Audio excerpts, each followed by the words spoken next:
Let's take a look at some of the new mix console functionality in Cubase Pro 8. Cubase has always had extensive linking capabilities, and version 7 introduced two concepts of linking, either a quick link or a more permanent defined link. So if I wanted to select all of my channels here in my project, I could hold down my shift key and I could enable quick link, and as soon as I do that, we can move one fader and all the faders will be linked, turn off quick link, and then they're all function completely independently. If I click on the link icon here, we can now actually choose what parameters that we want linked in a particular link group. So if I didn't want panning, but just volume, routing, and maybe my sends, you could pick and choose what aspects. We can now label these links. So if I wanted to call this a drum link channel, I could just do that right there. Now, new is we see the option of adding a VCA fader. So the link groups are very handy, but if you already have existing automation, you may want to work with a VCA fader. So I could take an existing linked group and adjust that as my VCA and add that to a VCA fader, as we saw, or I could just right click and say, let's add VCA fader to selected channels. So if I have existing automation in my project, where channels are going up and down independently, I can now write the automation on my VCA fader. And even though my VCA fader is going down, we'll still see the channel faders going up in kind of contrary motion. So they still kind of keep their proportionality and keep their existing automation.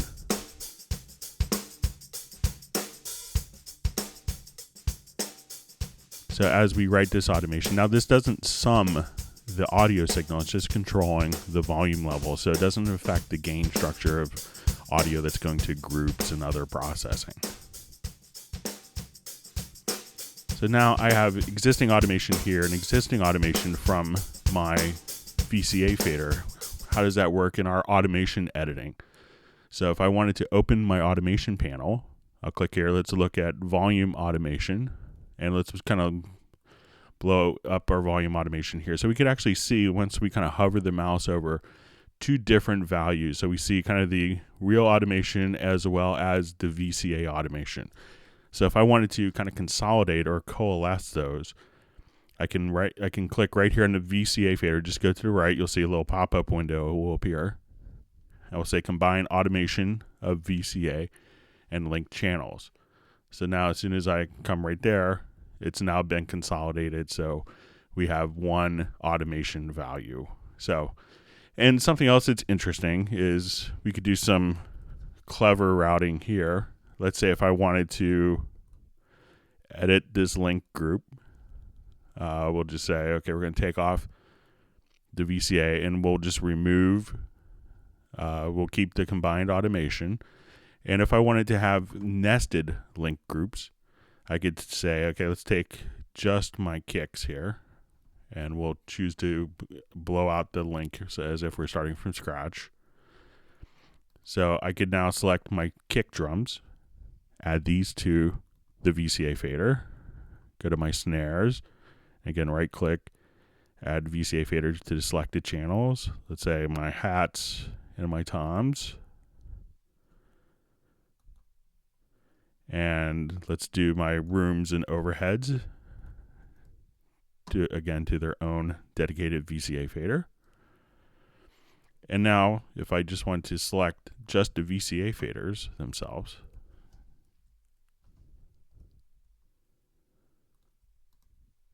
I can add those to their own nested kind of power VCA fader. So as I wanted to write automation again, I could have this link controlling each of the VCA faders, which is in essence controlling each of their subgroup. So you can see that if you have existing automation and you just want to just do a little tweak to bring something up or down, the VCA faders are kind of really ideal for that. So it allows you a tremendous amount of flexibility. Now we saw our automation lanes here, and if I wanted to, let's open up my automation panel and let's go ahead and just hide all of our automation.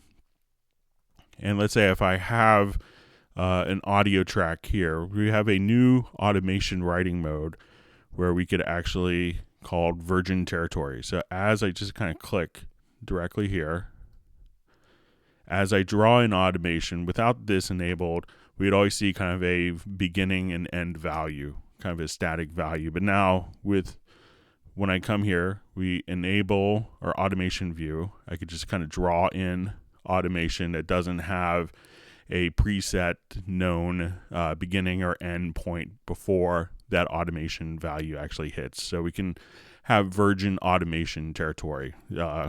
So something we've had in Nuendo for a little bit. Now, one other feature of Nuendo that's migrated its way down into Cubase is this concept of direct routing. So if we're setting up a lot of parallel processing, you may run into situations where you want to send it to multiple destinations. So if I have my quick link enabled, I could take all of my drums and let's say I want them to all go to a stereo output. Now we could enable direct routing here. So at this point I could say I want it to go to my stereo output. I want it to go directly to a drum bus here and also to a parallel drum bus. And then once you click up here in the upper right hand corner, we could do your direct routing summing. So what you can do at this point is as you play back your tracks, you can have the drums going directly to the stereo output. You can route it to a group if you wanted to, and also to a parallel group. So if you want to do some extensive parallel compression on there, it's very easy to set. You can actually route to 8 distinct destinations. So very, very powerful routing capability. One of the things that was introduced in Cubase 7 was a concept of the channel strip. So instead of looking at traditional plug-in interfaces, which can kind of fill up your entire screen, we said, wouldn't it be better if we could come here and say, okay, I want to have my quick link turned on. I want to have a noise gate on every single channel. I wanted to have a vintage compressor, and we could choose between 3 different compressors.